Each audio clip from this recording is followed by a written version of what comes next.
Hello mga kaibigan ko. Inom tayo ng kape. Mainit pa.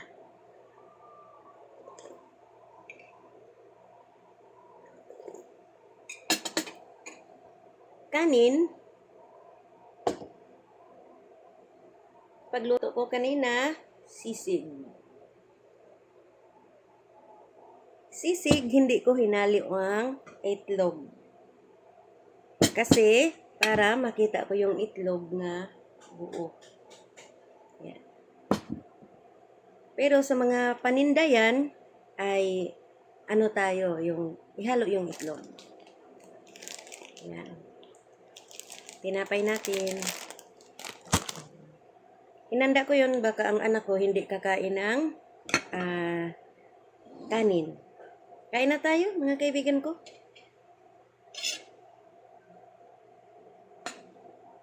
Lagay na natin dito.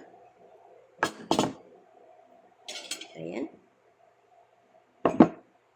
Maliit lang tingnan, pero marami yun. Yan, maliit lang siya tingnan. Mababaw nga platito. May dumidikit sa ano. Unang subo sa inyo. Tapos,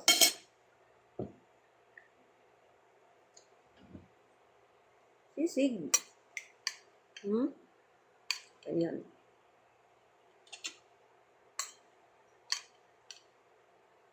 Yan mga kaibigan.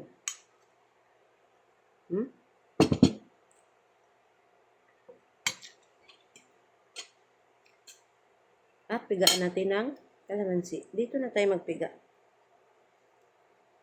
Kasi, matingnan natin ang pagkuan. Ako mahilig ako sa medyo maasim konti. Ayun, mga kaibigan ko, kain na tayo. Tapos, itlog. Nabasag yung isang dilaw. Kukunin natin yung medyo nabasag. Kasi, yan. Yung naiwan, isang buo po yun. At saka hindi siya masyadong luto. Gusto yan ng anak ko nga hindi masyadong luto. Ang dilaw. Yan ang sinadya ko mga kaibigan ko. Pag ikaw magluto sa bahay, mga kaibigan ko, pwede mong hindi ihalo ang itlog.